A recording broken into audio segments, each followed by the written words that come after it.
दोस्तों, आज की सबसे पहली और बड़ी खबर। झारखंड के मुख्यमंत्री श्री हेमंत सोरेन ने की सोना सुबरन धोती साड़ी योजना की शुरुआत। झारखंड के मुख्यमंत्री श्री हेमंत सोरेन ने दुमका से राज्यवासियों के लिए सोना सुबरन धोती साड़ी वितरण योजना की शुरुआत की।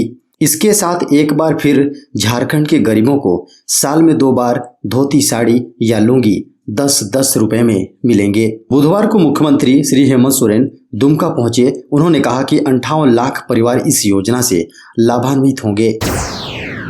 7वीं जेपीएससी परीक्षा में उम्र सीमा में छूट देने वाली याचिका को सुप्रीम कोर्ट ने किया खारिज। झारखंड लोक सेवा आयोग यानी जेपीएससी की 7वीं परीक्षा में उम्र सीमा में छूट देने के लिए दायर याचिका मामले की सुनवाई को शीर्ष अदालत यानी सुप्रीम कोर्ट ने खारिज कर दिया है। इस मामले की सुनवाई बुधवार को सुप्रीम कोर्ट में हुई। इस दौरान जेपीएससी ने अदालत को बताया कि 2021 की परीक्षा हो चुकी है। इस परीक्षा के लिए उम्र का निर्धारण 2017 में ही कर दिया गया था। इस स्थिति में अभ्यर्थियों को उम्र सीमा में राहत दी गई थी। अदालत ने कहा कि अब इससे ज्यादा छूट नहीं दी जा सकती है। सीबीएसई 10वीं 12वीं के छात्रों के लिए बड़ी खबर सामने आ रही है।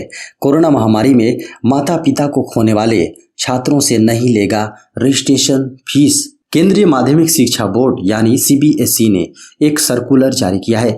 सर्कुलर के अनुसार ऐसे 10वीं व 12वीं के छात्र जिन्होंने इस महामारी में अपने माता पिता को खो दिया है, उनके एग्जाम फीस और रजिस्ट्रेशन फीस को माफ किया गया है। बोर्ड के निर्देशानुसार स्कूलों द्वारा इसकी सूची तैयार कर 30 सितंबर से पहले बिना लेट फीस के जमा करनी होगी। वहीं लेट फीस के साथ एलओसी 9 अक्टूबर तक जमा करने का समय निर्धारित किया गया है। सीबीएसई के एग्जाम कंट्रोलर संयम भारद्वाज ने कहा कि कोरोना ने देश भर को व्यापक रूप से प्रभावित किया है। इसे ध्यान में रखते हुए शैक्षणिक सत्र 2021-22 के विद्यार्थी जिन्होंने अपने माता पिता को खो दिया है, उनका रजिस्ट्रेशन शुल्क और परीक्षा शुल्क माफ किया गया है। झारखंड में मिले 14 नए कोरोना संक्रमित मरीज। हेल्थ डिपार्टमेंट के द्वारा जारी आंकड़ों के अनुसार कल रात 9 बजे तक राज्य में 14 नए कोरोना संक्रमित मरीजों की पुष्टि हुई, जिनमें से 4 मरीज रांची से, 4 पूर्वी सिंहभूम से, 4 पश्चिमी सिंहभूम से और एक बोकारो और लातेहार से मिले हैं। वहीं 4 मरीजों ने कोरोना को हराया है। इन चार लोगों में 2 रांची और एक पूर्वी सिंहभूम और लातेहार से हैं। राहत की बात यह है कि विभाग के आंकड़ों के अनुसार बीते 24 घंटों में झारखंड से एक भी मौत नहीं हुई है। वहीं सक्रिय मरीजों की संख्या भी घटकर 55 हो गई है। झारखंड हाईकोर्ट ने जूनियर इंजीनियर की मेधा सूची जारी करने पर लगाई रोक।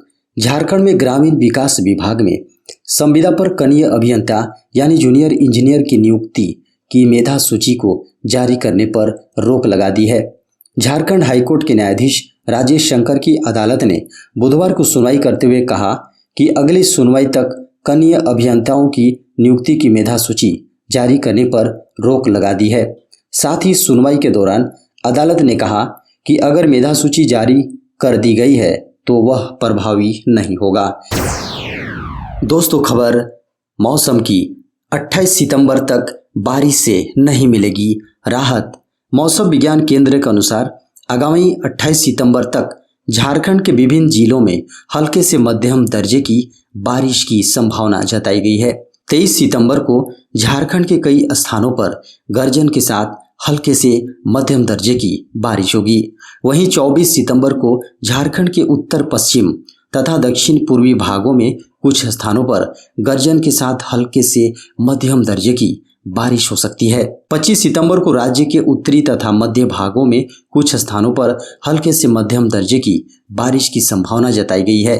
वहीं बात करें 26 सितंबर की, तो राज्य के कई स्थानों पर हल्के से मध्यम दर्जे की बारिश का पूर्वानुमान है। इसके अलावा 27 और 28 सितंबर को भी झारखंड के कई स्थानों पर हल्के से मध्यम दर्जे की बारिश हो सकती है।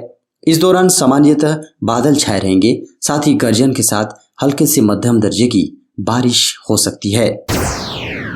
अंतरराष्ट्रीय तीरंदाज भाग्यवती चानू को खिलाड़ी सीधी भर्ती योजना के तहत मिली नौकरी। झारखंड कैबिनेट ने खिलाड़ी सीधी भर्ती योजना नियमों को शिथिल करते हुए अंतर्राष्ट्रीय तीरंदाज भाग्यवती चानू को समूह ख में नियुक्ति के प्रस्ताव को मंजूरी दे दी थी। इसके बाद मंगलवार शाम को सब खिलाड़ी सीधी नियुक्ति में 39 खिलाड़ियों को मिली नियुक्ति पत्र में 37 को ग्रुप ग और 2 को ग्रुप ख में नौकरी दिया गया है। 3 अगस्त को मुख्यमंत्री हेमंत सोरेन ने 11 खिलाड़ियों को नियुक्ति पत्र सौंपा था। भाग्यवती चानू भी इसी में शामिल थी। चानू 2010 दिल्ली में हुए कॉमनवेल्थ गेम्स में ब्रॉन्ज मेडल जीती थी। सब इंस्पेक्टर के पद पर भाग्यवती के अलावा अंतर्राष्ट्रीय तीरंदाज मधुमिता कुमारी भी शामिल हैं। केंद्र सरकार का बड़ा फैसला, अब कॉमर्शियल वाहनों में लगेंगे नींद का पता लगाने वाले सेंसर। केंद्रीय सड़क परिवहन और राजमार्ग मंत्री नितिन गडकरी ने मंगलवार को अधिकारियों को यूरोपीय मानकों के अनुरूप वाणिज्यिक वाहनों पर स्लिप डिटेक्शन सेंसर लगाने की नीति पर काम करने का निर्देश दिया है। इसके साथ ही नितिन गडकरी ने सड़क दुर्घटनाओं में कमी लाने के लिए विमान पायलटों की तरह व्यावसायिक ट्रक ड्राइवरों के लिए गाड़ी चलाने का समय तय किए जाने की भी वकालत की है। राष्ट्रीय सड़क सुरक्षा परिषद की बैठक में बोलते हुए गडकरी ने थकान से प्रेरित सड़क दुर्घटनाओं को कम करने के लिए पायलटों के समान ट्रक चालकों के लिए निश्चित ड्राइविंग घंटे की आवश्यकता को रेखांकित किया। इससे थकान की वजह से होने वाली सड़क दुर्घटनाओं में कमी आएगी। झारखंड के सभी पंचायतों में जेनरिक मेडिकल स्टोर्स खोलने का प्रस्ताव। झारखंड के सभी पंचायतों में छोटे मोटे मर्ज, बुखार, जुकाम, खांसी, दस्त आदि की दवाओं के लिए ग्रामीणों को भटकना नहीं पड़ेगा। इसके लिए स्वास्थ्य विभाग पंचायत स्तर पर सरकारी जेनरिक मेडिकल स्टोर्स खोलने का प्रस्ताव तैयार कर रहा है। झारखंड के मुख्यमंत्री श्री हेमंत सोरेन के निर्देश पर स्वास्थ्य विभाग के अपर मुख्य सचिव अरुण कुमार सिंह ने औषधि निदेशालय को प्रस्ताव तैयार करने को कहा है। इसके बाद इस प्रस्ताव को कैबिनेट के सामने रखा जाएगा। पंचायत में खुलने वाली इन जेनरिक स्टोर्स में लगभग 100 प्रकार की दवाएं होंगी। इन स्टोर्स के संचालन के लिए फार्मासिस्ट की आवश्यकता नहीं होगी। वैसी दवाएं ही रखी जाएंगी जो प्रशिक्षण के बाद पंचायत स्तर के स्वास्थ्य अधिकारी दे पाएंगे। कोरोना से हुई मौत के लिए सरकार ने तय किया मुआवजा। कोरोना से हुई मौत के लिए मुआवजा तय हो गया है। राष्ट्रीय आपदा प्रबंधन अथॉरिटी यानी एनडीएमए के एनडीएमए ने सुप्रीम कोर्ट को इस बात की जानकारी दी है। हर मौत के लिए परिवार को 50,000 रुपये का मुआवजा दिया जाएगा। यह पैसा राज्यों के आपदा प्रबंधन कोष से मिलेगा। दरअसल कोर्ट ने न्यूनतम मुआवजे पर गाइडलाइन के लिए कहा था। 30 जून को दिए आदेश में सुप्रीम कोर्ट ने देश में कोरोना से हुई हर मौत के लिए मुआवजा देने को कहा था। कोर्ट ने नेशनल डिजास्टर मैनेजमेंट अथॉरिटी से कहा था कि वह 6 हफ्ते में मुआवजे की रकम तय कर राज्यों को सूचित करे। कोर्ट ने माना था कि इस तरह की आपदा में लोगों को मुआवजा देना सरकार का वैधानिक कर्तव्य है। बाबा बैद्यनाथ के दर्शन के लिए ई पास का नया लिंक जारी। बाबा मंदिर आने वाले श्रद्धालुओं के लिए नई वेबसाइट का लिंक जारी किया गया है। ऐसे में श्रद्धालुओं की सुविधा हेतु पुनः ई पास निबंधन एंट्री की सुविधा हेतु वेबसाइट का लिंक darshan.babadham.org जारी किया गया है। इसके अलावा वेबसाइट के माध्यम से ई पास प्राप्त कर श्रद्धालु बाबा मंदिर में प्रवेश कर पूजा अर्चना कर सकते हैं। देवघर जिला प्रशासन ने श्रद्धालुओं से आग्रह किया है कि 100% नियमों का अनुपालन करते हुए जारी वेबसाइट से ई पास निबंधन कराने के पश्चात मंदिर में प्रवेश की अनुमति है। देश में बीते 24 घंटे के दौरान मिले 26,964 नए कोरोना मरीज। बुधवार सुबह तक पिछले 24 घंटों में कोरोना से ठीक होने वालों की संख्या 34,167 है। इस दौरान कुल 26,964 नए मरीज सामने आए हैं। इनमें 15,768 मरीज केवल केरल से दर्ज हुए हैं। इस राज्य में इस दौरान 214 मरीजों की मौत हुई है, जबकि पूरे देश में कोरोना से 383 लोगों की जान गई। केंद्रीय स्वास्थ्य मंत्रालय के अनुसार पिछले 24 घंटों में कोरोना संक्रमण दर 1.65% हो गया है। पिछले 23 दिनों में रोजाना संक्रमण दर 3% से नीचे रिकॉर्ड किया जा रहा है। देश में अब तक कोरोना के कुल 3 करोड़ 35 लाख से अधिक मामले सामने आ चुके हैं। सक्रिय मरीजों की संख्या 3,01,989 है।